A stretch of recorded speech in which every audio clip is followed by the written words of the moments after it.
Gracias por acompañarnos un podcast más. Gracias por acompañarnos en un nuevo programa de Psiquiatría Today, ese podcast de divulgación médico-sanitaria que va dirigido a psiquiatras, patrocinado por Adamed Laboratorios. Saben que todos los programas de Psiquiatría Today, este es el número 11, o sea que hay 10, se pueden escuchar en la web Adamed TV Profesionales. Concretamente es profesionales.adamedtv.com. Saben que en cada programa profundizamos en un tema de apasionante interés, de tremenda actualidad para los profesionales de la psiquiatría. Siempre nos ayuda en este tema a introducirlo nuestro colaborador, nuestro querido amigo y experto, el doctor Miguel Álvarez de Mon, médico especialista en psiquiatría, adjunto en el Hospital Infanta Leonor de Madrid y profesor investigador de la Universidad de Alcalá. Profesor Álvarez de Mon, bienvenido y gracias por acompañarnos.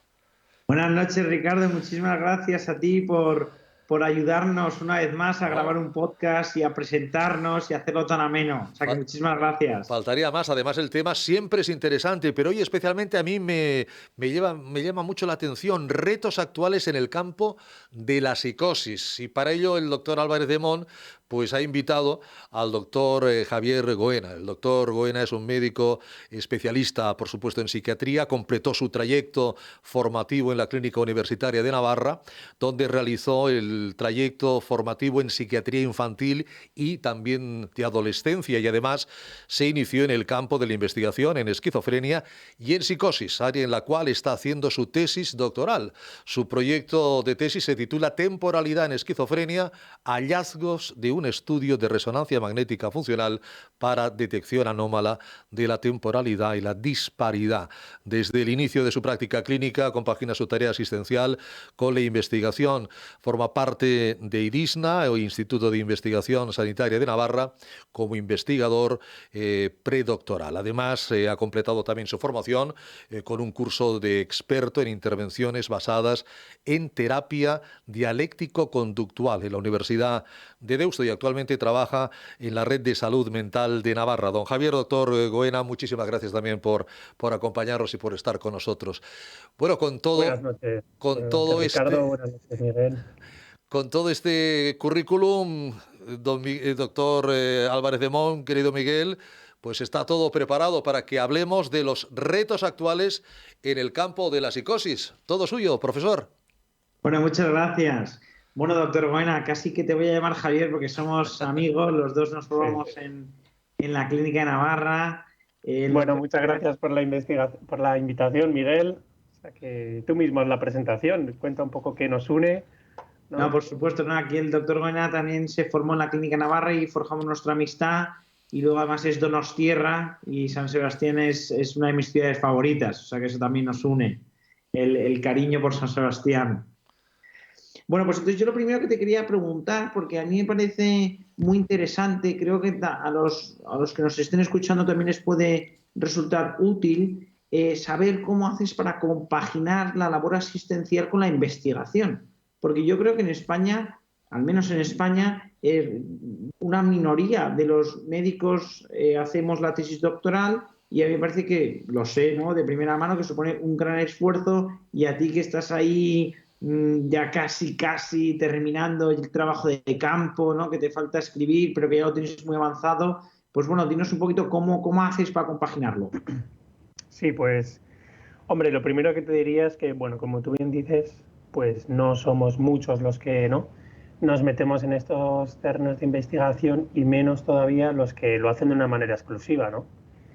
O sea que lo primero que te diría es que, bueno, que no queda más remedio, ¿no? O sea que aunque parezca como que suene muy romántico, que compaginas, ¿no?, la labor asistencial con la investigadora, yo siempre miraba a los investigadores full time con envidia, ¿no? Porque es, joder, dedicar un tiempo, ¿no?, pleno, ¿no?, y único para investigar, pues es un lujo, ¿no? Es un lujo. Pero a la vez, bueno, pues es un reto también compaginarlo con la clínica, que es algo, ¿no?, pues que siempre nutre mucho la investigación y el día a día, y muy satisfactorio. A mí me encanta ver pacientes también, ¿no? Y bueno, exige sacrificios, ¿no?, al final. O sea que creo que esa sería una primera idea, ¿no?, que hay que tener clara. O sea, que si uno quiere dedicarse a la investigación ahora mismo, pues exige sacrificio y entregar una cosa muy valiosa y que cuesta mucho, que valoramos mucho, que es el tiempo, ¿no? El tiempo. O sea, que hay que sacarlo de debajo de las piedras, ¿no? O sea, que el tiempo, además, esto, la temporalidad, ahora nos cuentas un poquito más adelante, pero también forma parte de tu tesis, ¿no? efectivamente, bueno, eso era casualidad, ¿eh? No estaba pensado, pero bueno, Aprovecho para contar que eso obviamente los oyentes no lo saben, pero yo fui control. O sea, no, yo fui control en la tesis de Javier Goena, que ahora nos contará un poco. No lo iba a revelar porque los datos están anonimizados, pero bueno, hombre, ya si Lo tú das fui el testimonio... y me hace mucha ilusión cómo me tuve que hacer una resonancia magnética. Pero bueno, antes de nada, cuéntanos un poquito qué conexión encuentras entre lo observado en la consulta y lo que encuentras en tu campo de investigación. Bien, pues, hombre, pensando un poco en el tema de esta noche, ¿no? Que es el de la psicosis, pues hombre, es verdad que aún pues puede estar algo alejado, ¿no? Lo que uno investiga o los retos actuales de investigación sobre todo del impacto real que tienen los pacientes. O sea, al final vemos pacientes con psicosis y obviamente de ahí, ¿no? Pues salen muchas ideas, muchas hipótesis para investigar, ¿no? Y cada vez vamos conociendo más, ¿no? sobre la enfermedad. Pero creo que aún estamos lejos de que ellos perciban directamente los frutos de esa investigación en su día a día, ¿no?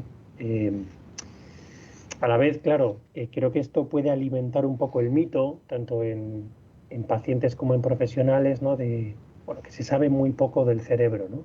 O se sabe muy poco de las enfermedades mentales, ¿no? Bueno, pues yo estoy en desacuerdo, ¿no? O sea, se sabe mucho, algunos saben mucho, otros sabemos menos y otros no tienen ni idea, ¿no? Entonces, otra cosa es que tenga impacto clínico o no, ¿no? Eso sería como una primera cosa, ¿no? Y, pero bueno, o sea, que la conexión existe, o sea, al final de ver pacientes en el día a día, pues es de donde surgen las ideas, ¿no? Y pues bueno, pues de ver pacientes, pues obtenemos muchos datos que nos ayudan a comprender mejor, ¿no? La naturaleza de este fenómeno que es la psicosis, ¿no? Y al final son nuestra fuente de inspiración, ¿no? Pero eso es un valor, ver pacientes es un valor, ¿no? De ahí surgen nuevas preguntas, nuevas hipótesis. Un ejemplo son los programas PEP, ¿no? O sea, que están diseminados por toda España y, bueno, que son fantásticos para asegurar un tratamiento adecuado, integral, ¿no? Multidisciplinar, para asegurar una buena adherencia, más comunitario, lo que sea, ¿no? Pero también son fuente de mucha investigación y mucha inspiración, ¿no? Para los profesionales que trabajan allá. Pero bueno, sí que es verdad, lo dicho, ¿no? Que desde hace años, pues sí que se intuye que son escasos, ¿no? Algunos avances en cuanto a pronóstico de la enfermedad o encontrar nuevas dianas terapéuticas. Estamos un poco ahí, ¿no? Encallados, ¿no? En la arena. Entonces, pues yo a alguien que se dedica a investigar en psicosis o que quiere meterse un poco en ese lío, le diría que, bueno, puede percibir muy rápido la frustración, ¿no? O puede tener la sensación de que está haciendo un trabajo invisible, de alguna forma, que no se ve, ¿no? Y que hay que pensar mucho en el largo plazo, alejarse un poco de la consulta para coger perspectiva, ¿no? Como un cuadro, ¿no? Cuando te alejas un poco y lo ves en global, ¿no? Por eso es, bueno, pues interesante estudiar mucho, ¿no? Y exigirse mucho, ¿no? Para estar bien formado, ¿no? Y pues de hecho, o sea, en la asistencia a mí pues conecto más, ¿no? Con la disregulación emocional, los trastornos de personalidad, o sea que en la investigación conecto más por la psicosis, pero ¿no? En la clínica pues igual hay cosas que me llaman más, ¿no? Por ahora. Pero... Eso es, que de momento estás con tu tesis, la tesis es el primer proyecto, no el último ni el mejor, sino el primero. Claro, sí, sí. Bueno, pues estamos hablando, ya has mencionado varias veces el término, el concepto de psicosis, ¿no? Pero yo te quería preguntar si podías, por favor, andar un poquito en este tema, porque a mí me parece que psicosis muchas veces, bueno, pues es difícil de describir, ¿no? O al final, ¿a ti qué se te viene a la cabeza cuando dices psicosis? Y también cómo se lo podemos explicar a los pacientes y cómo se lo podemos explicar incluso a nuestros compañeros. Porque Claro. muchas veces yo creo que hay médicos de otras especialidades que a lo mejor tienen una idea equivocada de lo que es la psicosis. porque al Claro. final psicosis es un término que yo creo que se emplea mucho, con muchos significados distintos. Entonces, ¿qué es la psicosis? Cuéntanos un poquito, en un Claro. lenguaje que nos sirva para explicárselo a los pacientes, a los familiares de los pacientes y a nuestros propios compañeros, por favor. Claro. Pues sí, muy, muy adecuada esa pregunta, porque a veces es la que te encuentras, obviamente, por algún paciente en consulta, ¿no? Una pregunta apropiada, pero a veces con algún residente, pues de familia, ¿no? O algún estudiante que te hace esa pregunta y sudores fríos porque dices, bueno, a ver, ¿cómo explico, no? Porque obviamente es un concepto muy amplio, ¿no? Y que utilizamos principalmente para denominar un conjunto de síntomas, ¿no? Entre los que destacan, ya sabemos, ¿no? Los delirios, las alucinaciones, los trastornos formales del pensamiento y, bueno, y sabemos que estas experiencias psicóticas son clínicamente muy relevantes, causan mucho malestar y disfunción, ¿no? Y pueden llegar a afectar a un porcentaje muy amplio de la población, ¿no? O sea, muy elevado. Entonces, y, y estas experiencias, ¿no? Psicóticas, delirios, alucinaciones, trastornos formales del pensamiento, es frecuente observarlas en determinados trastornos mentales, ¿no? O sea que podríamos decir que la psicosis es una entidad clínica que, ¿no? que vemos de manera un poco transdiagnóstica, ¿no? Principalmente, o lo que nos viene a la cabeza es la esquizofrenia, ¿no? O el trastorno bipolar también, y de hecho ya fue Kraepelin, ¿no? En su momento, finales del siglo XIX, cuando, ¿no? pues dividió la psicosis como en dos entidades bien diferenciadas, ¿no? Por un lado la enfermedad maníaco-depresiva, que identificaríamos hoy en día con el trastorno bipolar, y la demencia precoz, ¿no? Correspondiente igual al actual concepto de esquizofrenia, ¿no? Y de alguna forma, pues las sucesivas clasificaciones diagnósticas han ido manteniendo un poco esta estructura así como muy dicotómica, ¿no? Y siguiendo un poco ese mismo criterio de clasificación. O sea, que son como dos constructos, ¿no? El trastorno bipolar, la esquizofrenia, muy en base a la experiencia, los síntomas referidos por un paciente, ¿no? Desde la fenomenología, ¿no? Y, pero sí que es verdad, ¿no? que la confusión llega en el día a día en la consulta y cuando ves que son muchos los pacientes psicóticos que no encajan, ¿no? Ni en un modelo ni en el otro, ¿no? Ni en una categoría ni en la otra, ¿no? Como o sea, no encajan en un sistema krepeliano, ¿no? Como de trastorno bipolar, esquizofrenia y, ¿no? De hecho es frecuente ver que los síntomas característicos de uno u otro trastorno se superponen, ¿no? O a lo largo del tiempo van cambiando de uno a otro, ¿no? Incluso existen diagnósticos que están un poco a caballo, ¿no? El trastorno esquizoafectivo, ¿no? Esto es lo que vemos en consulta también, ¿no? O sea que, y a lo que yo creo que las actuales clasificaciones diagnósticas pues no terminan de dar respuesta, ¿no? De ahí también mi interés por profundizar en la psicosis, ¿no? Con una mente como muy abierta, ¿no? También es algo que he visto en la práctica clínica, ¿no? O sea, que ves pacientes que dices, un momento, esto no me encaja, tiene que haber algo más, hay que estudiar más, hay que estudiar mejor esto, ¿no? No podemos conformarnos, ¿no? No sé, está claro que los sistemas de clasificación, bueno, tienen sus limitaciones, pero yo creo que también aportan grandes cosas. Pero bueno, yo Claro. creo que eso no deja de ser un tema de objeto de debate, pero yo creo que De eso controversia, ¿no? nos daría para otro podcast, ¿no? Entonces yo quiero, Sí. volviendo un poco al tema de tu tesis, ¿no? Porque al final es un poquito lo que yo creo que es lo más interesante del podcast de hoy, yo creo que nos lo cuentes, es un poquito, bueno, pues tú en tu proyecto de investigación has empleado mucho o empleas la neuroimagen como herramienta principal. De hecho, yo me sometí a una resonancia magnética, o sea, que lo conozco de primera mano. Entonces mi pregunta es, ¿qué papel juega la neuroimagen hoy en día en la investigación en psicosis? Cuéntanos, por favor. Hmm. Eh, Hombre, pues yo creo que un papel fundamental, ¿no? Ahora mismo el punto en el que estamos es el de definir bien, ¿no? las características de los pacientes con psicosis, ¿no? Es en un concepto que igual los que estén más próximos al mundo de la investigación sí conocen algo mejor, que es el del endofenotipo, igual que tenemos una huella dactilar para el dedo, ¿no? O nuestro coche tiene unas características, ¿no?, determinadas, y pasas la ITV y te lo revisan todo, ¿no? Las características del coche, cómo funciona, cómo se comporta en situaciones, ¿no?, críticas. Nuestro cerebro también, los pacientes con psicosis también, ¿no? Y entonces es muy importante como ir objetivando datos medibles, ¿no?, contrastables, ¿no?, muchos de ellos a veces con una base biológica contrastada que nos ayuden a buscar nuevas dianas terapéuticas, ¿no? Un ejemplo son los estudios genéticos, por ejemplo, ¿no? Eh, Otro ejemplo, por ejemplo, es el de la neuroimagen, ¿no? O sea que al final estamos hablando del cerebro y obviamente tiene interés, ¿no? Y mi proyecto de tesis, la técnica que empleamos es la resonancia magnética funcional, ¿no? que, hombre, que todavía le da más valor, ¿no? Creo que se acerca mejor al concepto del cerebro, ¿no? Y por entenderlo como un organismo, como un órgano vivo, ¿no? El cerebro. O sea, que no es algo estático, no es una piedra que tenemos en la cabeza, ¿no? O sea, sino que está vivo, tiene distintas regiones, distintos circuitos que interactúan entre ellos de manera más eficiente, menos, ¿no? Zonas que se activan, zonas que no.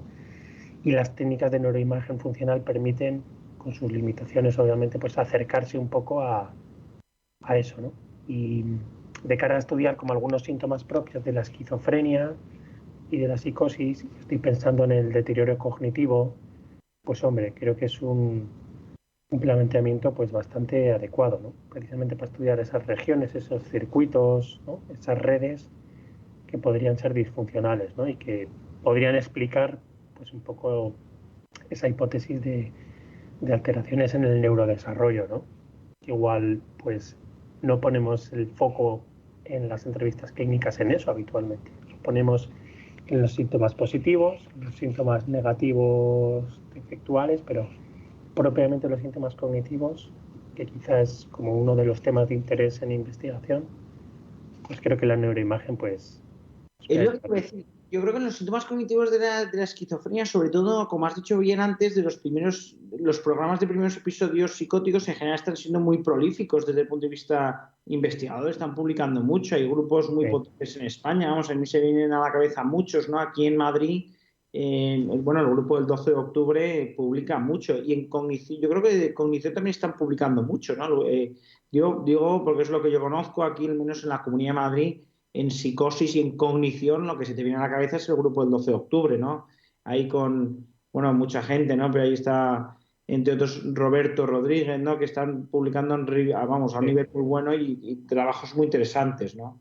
Pero bueno, yo creo que, bueno, que tu tema de tesis, vamos, a mí me parece interesantísimo. Yo creo que en la esquizofrenia efectivamente queda mucho todavía por descubrir y estoy de acuerdo contigo en que de alguna manera lo que más, yo creo que el gap que todavía tenemos es que lo que avanzamos en investigación se traduzca en una mejoría clínica del paciente, no en un mejor pronóstico. Yo estoy de acuerdo con eso. sí. Pero bueno, y ahora que te vas acercando, bueno, poco a poco al final de tu proyecto de tesis, te quería preguntar por tus planes de futuro, ¿no? De tus planes de futuro en concreto como investigador, ¿no? ¿Qué ilusión Sí. tienes? Cuéntanos. Sí, hombre, ahora es verdad que estoy, ¿no?, terminando la fase de reclutamiento ya, de experimento en sí. Yo me he centrado propiamente en una línea de investigación que desde hace tiempo se tiene, ¿no?, en la Clínica Universidad de Navarra, capitaneados un poco un poco no, principalmente por el doctor Felipe Ortuño, ¿no?, que es mi director de tesis. Nos hemos centrado mucho en en el campo de la temporalidad como dominio cognitivo a estudiar, ¿no? Y hombre, ahora se me abría la oportunidad de hacer una estancia fuera, ¿no? Quizá también por acercarme a otros aspectos de la psicosis interesantes. Entonces, seguramente en septiembre, ¿no?, ya está parcialmente confirmado, haré una estancia en Cambridge, con el Departamento de Psiquiatría de la Universidad de Cambridge. Y bueno, participaré en un ensayo clínico que, bueno, va a empezar ya la semana que viene. En mayo va a empezar en marcha. Es un ensayo clínico multicéntrico en pacientes con psicosis, donde el fármaco que se va a emplear es el tocilizumab, ¿no? Y que, bueno, fármaco muy de moda, en distintas especialidades, ¿no? Súper de moda, no. Sí. Eso... Creo que en el COVID también, o sea, no soy un experto en COVID, pero creo que ha estado bastante presente y sobre todo por su papel que juega en la IL-6, ¿no? Tú sabes bastante de inmunidad. Iba a decir, ahí me estás ahí tirando me estoy conteniendo, porque efectivamente yo hice la tesis en depresión, ¿no? En alteraciones inmunológicas de depresión. Y cuéntame, porque la verdad es que eso sí que a mí me pica el gusanillo, ¿no? Eso no podemos acabar el podcast sin que nos cuentes qué interés tiene la inmunidad en la psicosis. Sí, pues mira, precisamente el grupo con el que voy a investigar publicó, hace unas semanas en JAMA Psychiatry una revisión sobre el tema, ¿no? O sea, de las alteraciones inmunológicas, especialmente de la IL-6 en algunos trastornos psiquiátricos con un componente importante de alteración del neurodesarrollo, como el autismo y la esquizofrenia, ¿no?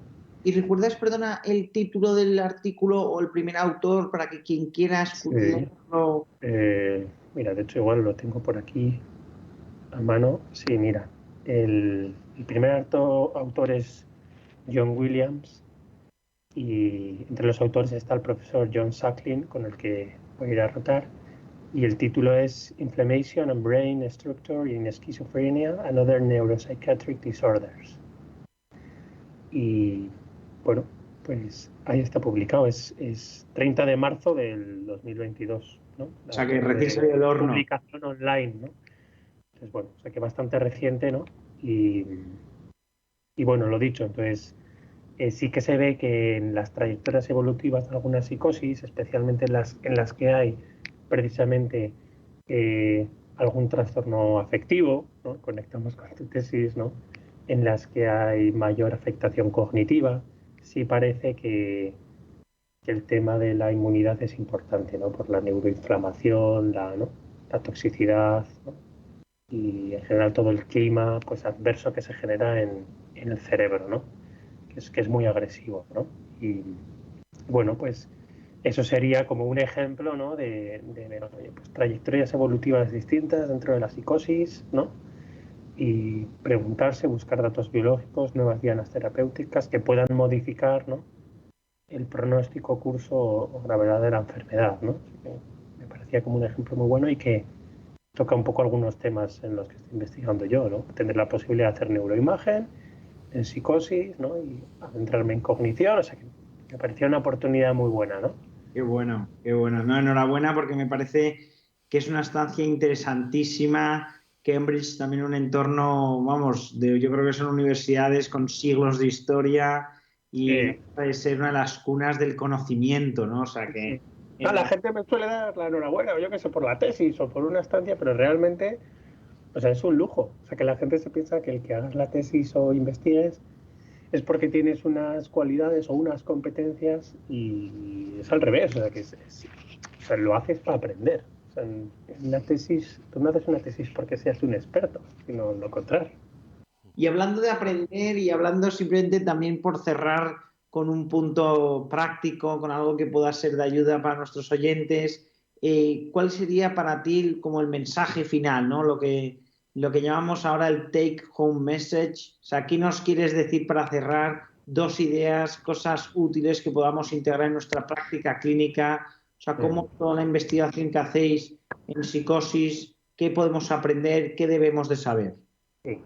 Pues mira, un tema es el que te he dicho, ¿no? Ya que ha salido lo de las clasificaciones diagnósticas, obviamente creo que todos demandamos más flexibilidad, sistemas menos limitados y menos rígidos, pero para hacer eso hay que estar muy bien formado y estudiar mucho y conocer mucho sobre la naturaleza y la fisiopatología de los trastornos, ¿no? O sea, que tener referencias es lo que te permite como ser muy flexible. O sea, una persona muy flexible no es alguien que se toma todo a la fresca y es muy laxo en sus criterios y ya está, ¿no? Sino lo contrario. O sea, al tener algunos puntos, algunos conocimientos como muy bien asentados, te permite pues adaptarte mejor al entorno, ¿no? O sea, que eso sería lo primero, o sea, que no confundir la flexibilidad, ¿no? Con falta de conocimiento, sino todo lo contrario, ¿no? Y propiamente yendo al tema del cerebro que hemos comentado antes, ¿no? O sea, quedarse eso, ¿no? Con la idea de que el cerebro está vivo y que hay que centrar mucho el foco en el neurodesarrollo, ¿no? y en las trayectorias evolutivas de los pacientes con psicosis, ¿no? O sea, que el cerebro va cambiando a lo largo de los años, ¿no? Hay muchos factores que juegan un papel mediador, ¿no? Y ahí es muy importante el estudio de la cognición, la neuroimagen, empezar muy pronto. Es muy importante que se vaya a probar la especialidad, se haya probado la especialidad de psiquiatría infantil y adolescente, ¿no? O sea, que todo empieza a encajar como mucho, ¿no? O sea, por darle como una continuidad a todo, ¿no? Y lo último que te diría, ya igual a modo de proyección mía, ¿no? Pero bueno, o sea, una llamada también a los que son más inconformistas, ¿no? Pues que no se queden en la queja, que no nos quedemos en las frustraciones, ¿no? Sino sublimar aquello, ¿no? Y convertirlo en investigación, ¿no? En tareas investigadoras. O sea, ser un inconformista, pero que aporta, ¿no? Que lo convirtamos como en proyecto personal, ¿no? O sea, estar en búsqueda siempre. Bueno, Javier, pues muchísimas gracias. Pues a ti, Miguel, a ver cuándo quedamos presencialmente, nos tomamos algo, ¿no? Y hablamos de cosas más superficiales. Efectivamente, no, pero muchísimas gracias porque he disfrutado mucho y sobre todo yo creo que bueno, que picara la curiosidad de ese review y de ponerme al día de repasar las publicaciones que he oído últimamente sobre primeros episodios psicóticos, sobre psicosis y síntomas cognitivos, etcétera. O sea que muchas gracias, Javier. Muy bien. Ha A ti, Miguel. Ha sido un placer. Yo me apunto a lo del inconformismo, doctor. Me apunto a lo del inconformismo. Un placer. Gracias, doctor Goena. Gracias, doctor Álvarez de Mon. Hasta el próximo podcast. Cuídese mucho. Hasta pronto. Gracias. Buenas noches. Buenas noches, caballero. Recordarles que pueden enviar sus preguntas y sugerencias a contacto@psiquiatriatoday.com. El programa ha sido patrocinado por Adamed Laboratorios. Gracias y hasta el próximo podcast.